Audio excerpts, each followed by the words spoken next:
ಇದೊಂಥರ ವಿಕ್ಟ್ರಿ ವರ್ಷ ಇದು. ಸ್ವಲ್ಪ ಫೈನಾನ್ಷಿಯಲಿ ಇಂಪ್ರೂವ್ಮೆಂಟ್ ಆಗಿರ್ತೀರಿ. ಶುಭ ಕಾರ್ಯಗಳಾಗಿರುವಂಥದ್ದು, ಮದುವೆ ಯೋಗ ಕೂಡ ಬಂದಿರುವಂಥದ್ದು. ಮೇ ನಂತರದ ದಿನಗಳಲ್ಲಿ ಏನೇ ಮಾಡಿದ್ರು ಸ್ವಲ್ಪ ಎಚ್ಚರಿಕೆಯಿಂದ ಮಾಡಬೇಕು. 50% ಶುಭ, 50% ಅಶುಭದಾಯಕವಾದಂತಹ ದಿನಗಳಿರ್ತದೆ.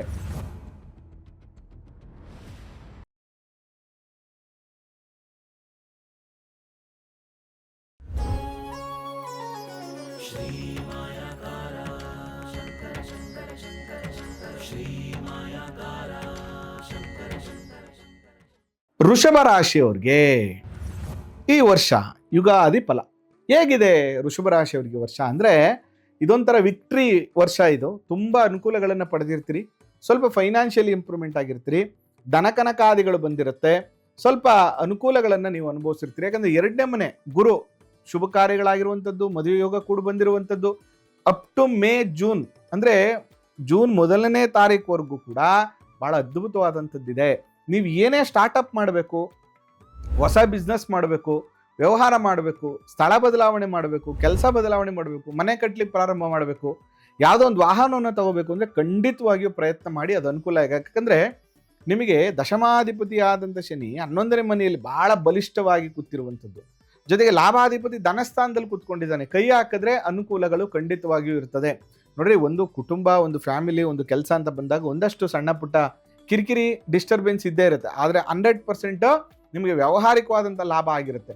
ಆದರೆ ಸೇಮ್ ಟೈಮಲ್ಲಿ ವೃಷಭ ರಾಶಿಯವ್ರಿಗೆ ಏನಾಗಿರುತ್ತೆ ಈ ವರ್ಷ ಅಂದರೆ ಸ್ವಲ್ಪ ಅಷ್ಟಮಾಧಿಪತಿ ಧನಸ್ಥಾನದಲ್ಲಿರೋದ್ರಿಂದ ಸ್ವಲ್ಪ ನಿಮ್ಮನ್ನು ಅನಾರೋಗ್ಯ, ಸ್ವಲ್ಪ ನಿಮ್ಮನ್ನು ಭೀತಿಗೀಡು ಮಾಡಿರುತ್ತೆ ಅಂದ್ರೂ ತಪ್ಪಾಗಲಿಕ್ಕಿಲ್ಲ.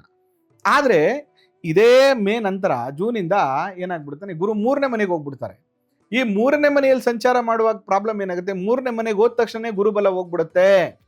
ಏನಾಗುತ್ತೆ, ನಿಮ್ಮ ಕೆಲಸಕ್ಕೆ ತಕ್ಕಂಥ ಪ್ರತಿಫಲ ಸಿಗದೇ ಇರುವಂಥದ್ದು, ನಿಮ್ಮ ಪ್ರಾಮಾಣಿಕತೆಯನ್ನು ಬೇರೆಯವರು ದುರ್ಬಳಕೆ ಮಾಡಿಕೊಳ್ಳುವಂಥದ್ದು, ನಿಮ್ಮ ಕೈಲಿ ಕೆಲಸ ಕಾರ್ಯಗಳನ್ನು ಮಾಡಿಸ್ಕೊಳ್ಳುವಂಥದ್ದು, ನಿಮಗೆ ಸೇರಬೇಕಾಗಿರುವಂಥ ಶೇರ್ನ ಕೊಡದೇ ಇರುವಂತಹ ಒಂದು ಪರಿಸ್ಥಿತಿಗಳು ಬರ್ತದೆ.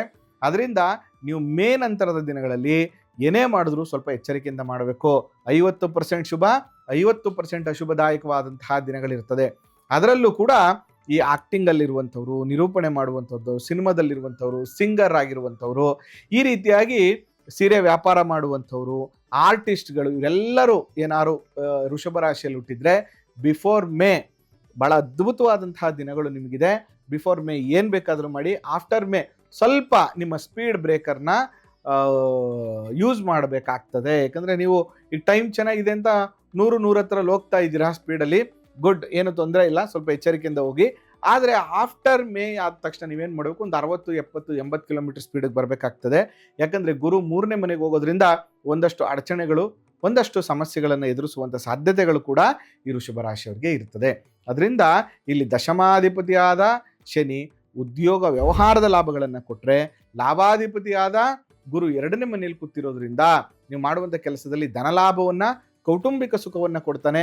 ಸಂತಾನಾಪೇಕ್ಷೆ ಪಡುವಂಥವ್ರಿಗೆ ಸಂತಾನಾಪೇಕ್ಷೆ, ಉನ್ನತ ವಿದ್ಯಾಭ್ಯಾಸಗಳಲ್ಲಿ ಪ್ರಗತಿ ಆಗುವಂಥದ್ದು, ಮನೆಯಲ್ಲಿ ಶುಭ ಕಾರ್ಯಗಳು ನಡೆಯುವಂಥದ್ದು, ಮದುವೆ ನಡೆಯುವಂಥದ್ದು, ಭೂಮಿ ಪೂಜೆಗಳು ನಡೆಯುವಂಥದ್ದು, ಈ ರೀತಿಯ ಒಂದಷ್ಟು ಅನುಕೂಲಗಳಂತೂ ವೃಷಭ ರಾಶಿಯವರಿಗೆ ಕಟ್ಟಿಟ್ಟ ಬುತ್ತಿ ಅನುಕೂಲ ಆಗುತ್ತೆ. ನೀವು ಮಾಡಬೇಕಾಗಿರುವಂಥದ್ದೇನು, ಈ ವೃಷಭ ರಾಶಿಯವರು ಮೇ ನಂತರ ಅಂದರೆ ಜೂನ್ ಫಸ್ಟ್ ವೀಕಿಂದ ಪ್ರತಿ ಶುಕ್ರವಾರದ ದಿನ ಸ್ವಲ್ಪ ಸ್ನಾನದ ನೀರಲ್ಲಿ ರೋಸ್ ವಾಟರ್ನ ಮಿಕ್ಸ್ ಮಾಡಿಬಿಟ್ಟು ಸ್ನಾನ ಮಾಡಿ.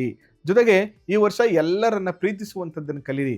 ಯಾರು ಏನಾರು ಅಂದ್ಕೊಳ್ಳಿ, ಯಾರ ಬಗ್ಗೆನೂ ನೆಗೆಟಿವ್ ಮಾತಾಡೋದು ಬೇಡ, ಅವ್ರ ಹಿಂದೆ ಮಾತಾಡೋದು ಬೇಡ.